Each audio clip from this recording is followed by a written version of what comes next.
সারাদিন ফেসবুকে অ্যাক্টিভ থাকার পরও আপনার ভিডিওতে ভিউজ আসছে না। ভিডিওর কোয়ালিটি ভালো, ভিডিও সব কিছু ঠিক আছে, অন্যের ভিডিও দেখতেছেন প্রতিনিয়ত, কিন্তু আপনার ভিডিওতে ভিউজ আসতেছে না। কেন আসতেছে না, কিসের জন্য আসতেছে না, সেটা নিয়ে আজকে আলোচনা করব। আসসালামু আলাইকুম, আমি আলো জেরিন পেজ থেকে আবারও ছোট্ট একটা ভিডিও নিয়ে চলে আসলাম আপনাদের মাঝে। আজকের রেসিপিতে কী ছিল, গরুর মাংস আর ছিল মাছ। তো রেসিপিগুলো নিয়ে পরে আলোচনা করছি, ভিডিওটা কিছুদিন আগের। আজকে যেহেতু ভিডিও নেই, তো সেক্ষেত্রে এই ভিডিওটাই আজকে দিতেছি। অনেকেই আছেন সারাদিন আপনারা ফেসবুকে দেখি 100-200 ভিডিও দেখেন, অনেক ভিডিওতে আপনাদের কমেন্ট দেখি, যে পরিমাণে কমেন্ট দেখি সেই পরিমাণে ভিউজ আসার কথা তো দূরে, তার চেয়েও 200-300 ভিউজও অনেকের ওঠে না। সারাদিন এত রকম পরিশ্রম করেন, আবার অনেকে ভালো গ্রুপ থেকেও শেয়ার নেন, কিন্তু আপনার ভিডিওতে ভিউজ আসতেছে না। কিছু কিছু কারণ উল্লেখ করি, হয়তো যদি আপনাদের সাথে মিলে।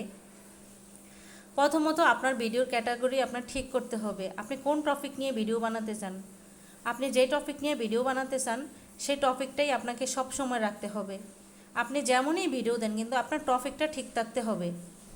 যেমন আপনি রান্নার ভিডিও দেন বা টিপসের ভিডিও দেন, এটাই আপনাকে দিতে হবে প্রতিনিয়ত।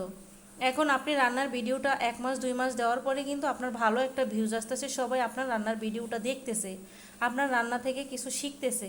বা আপনি একটা টিপসের ভিডিও দিতেছেন, এই ভিডিওটা শুরু থেকে হয়তো কম দেখে, কিন্তু এক এক সময় যখন আপনার ভিডিওটা অনেক দিন হয়ে যায়, 10-15-20 দিন 1 মাস হয়ে যায়, তো আপনি দেখা গেছে আপনি একই ধরনের ভিডিও দেখতেছেন, মানে একই ধরনের ভিডিও ছাড়তেছেন, সেই ক্ষেত্রে কিন্তু অডিয়েন্স আপনার এই ভিডিওটাই দেখতে পছন্দ করতেছে। তখন কিন্তু ফেসবুক আপনার ভিডিওটা খুব ভিউ বাড়িয়ে দেয়। আর দেখা গেছে যে আপনি এই ভিডিওটা ছেড়ে যদি আপনি অন্য ভিডিও দেন, যেমন আজকে রান্নার ভিডিওটা রাইখা এখন আপনি কি করলেন, একটা রোড সাইডের বা বাহিরের দৃশ্যের বা যে কোনো ভিডিও আপনি কি করলেন, হঠাৎ দিলেন, এমন দিলে কিন্তু আপনার ভিউজটা আসতে কমা যায়, হঠাৎ করে ফেসবুক কমে দেয়, কারণ তখন অডিয়েন্স আর আপনার ভিডিওটা দেখতে চায় না। ওই যে আপনার একটা টপিকের উপর ভিডিও দেখতে দেখতে তারা অভ্যস্ত হয়ে গেছে।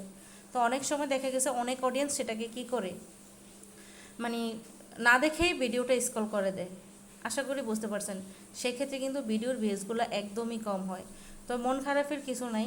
আপনারা হয়তো অনেকে অনেক সময় দেখা গেছে ভিডিও করতে সময় পান না, বা টপিকস নিয়ে টপিক একই থাকে, তো সেই ক্ষেত্রে আপনি কি করবেন, দেখা গেছে আপনি যেই টপিকটার উপরেই ভিডিও বানাচ্ছেন, তো ভিডিও নাই এই মুহূর্তে আপনি টিপসের ভিডিও বানাইতে পারতেছেন না, আপনি যেই কোনো একটা টিপস দিয়া ওই অন্য বাহিরের ভিডিও দেন আর যেই ভিডিওই দেন, কিন্তু ওই টিপসের উপরেই কিন্তু, মানে আপনি যেই টপিকটা মানে দিবেন, সেই টপিকটা হচ্ছে টিপস জাতীয়, যে কোনো টিপস জাতীয় আপনি যে কোনো একটা ভিডিও দিয়ে দিবেন।